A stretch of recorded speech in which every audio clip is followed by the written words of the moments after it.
Queridos hermanos, después de una mañana llena del conocimiento de nuestro Dios, de toda su sabiduría y ese excelente estudio que el hermano compartió con nosotros, después de haber reconocido ese sacrificio de nuestro Señor Jesús y de tener ese don de caridad para ofrendar, hemos cumplido de alguna manera con cantos, himnos, con el mandamiento de nuestro Dios de cada primer día de la semana reunirnos para honrar su nombre.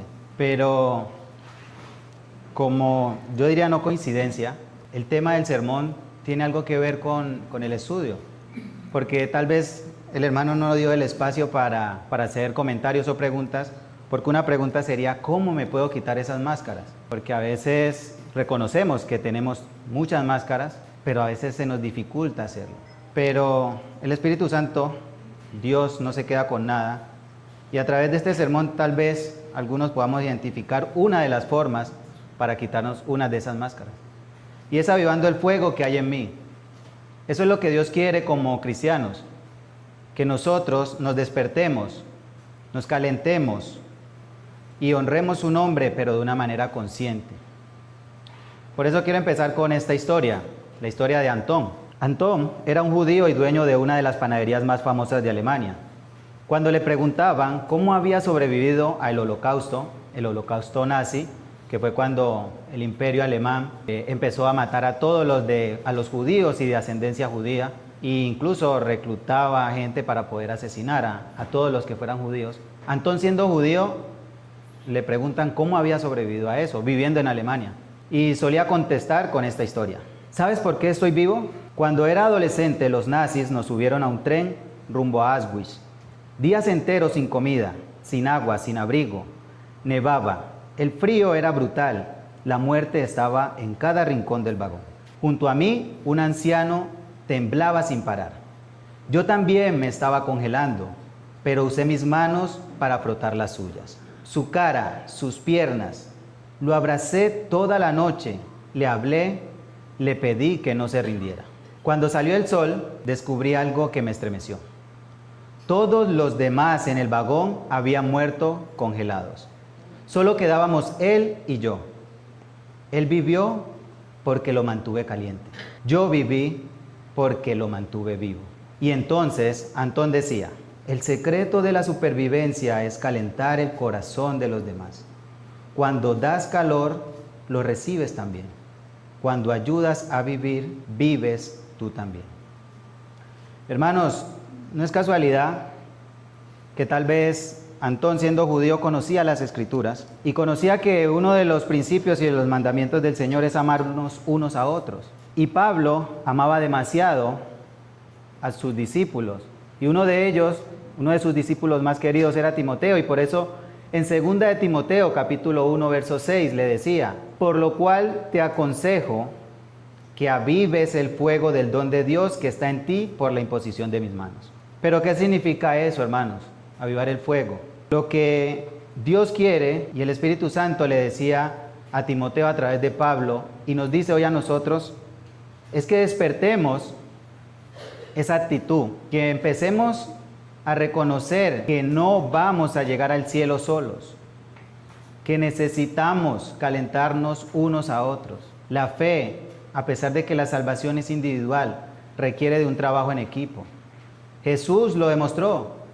Jesús podía haber hecho su ministerio solo, pero aún así buscó a 12 para seguir enseñando a otros.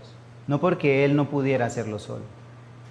Es un ejemplo, es una demostración de que nos necesitamos unos a otros. Y por eso es necesario avivar el fuego. Y la pregunta sería, ¿cómo avivar ese fuego del don de Dios? En el contexto de ese mismo pasaje, en sus Biblias, en el mismo capítulo, pueden leerlo, pero me gusta esta versión, Nueva Traducción Viviente, como lo dice. Dice Pablo enviándole su carta a su discípulo amado. Timoteo, doy gracias a Dios por ti, al mismo Dios que sirvo con la conciencia limpia, tal como lo hicieron mis antepasados. Día y noche te recuerdo constantemente en mis oraciones. Tengo muchos deseos de volver a verte porque no me olvido de tus lágrimas cuando nos separamos y me llenaré de alegría cuando estemos juntos otra vez. Me acuerdo de tu fe sincera, pues tienes la misma fe de la que primero estuvieron llenas tu abuela Loida y tu madre Eunice. y sé que esa fe sigue firme. Por esta razón te recuerdo que avives el fuego del don espiritual que Dios te dio cuando te impuse mis manos. Pues Dios no nos ha dado un espíritu de temor y timidez, sino de poder, amor y autodisciplina. Así que nunca te avergüences de contarles a otros acerca de nuestro Señor, ni te avergüences de mí, aun cuando estoy preso por Él.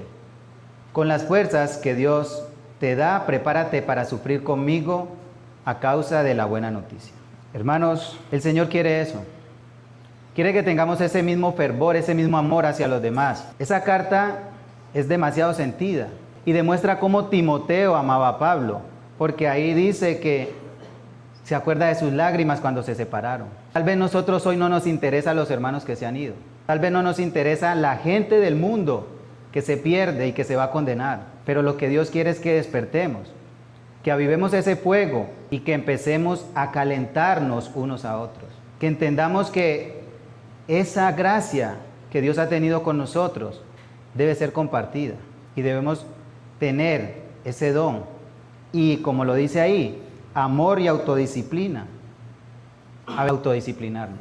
A veces nos cuesta quitarnos las máscaras que sabemos que otros han puesto o han ayudado a poner en nuestros rostros, pero que Dios quiere que las quitemos definitivamente y que tengamos esa fe sincera, porque dice en la Reina Varela, en el verso 3, hablando el mismo texto, trayendo a la memoria, verso 5, trayendo a la memoria la fe no fingida que hay en ti. Pablo reconocía que Timoteo no era un falso cristiano, porque amaba de verdad a Cristo y amaba a los demás. A veces nosotros tenemos esa máscara, mostramos piedad, mostramos amor, pero en realidad tenemos esos malos sentimientos que nos apartan del Señor. Por eso, hermanos, la invitación es que avivemos el fuego que hay en nosotros. Y recordemos esta frase: cuando das calor, lo recibes también. Cuando ayudas a vivir, vives tú también. Dios les bendiga. ¿Quién le toca?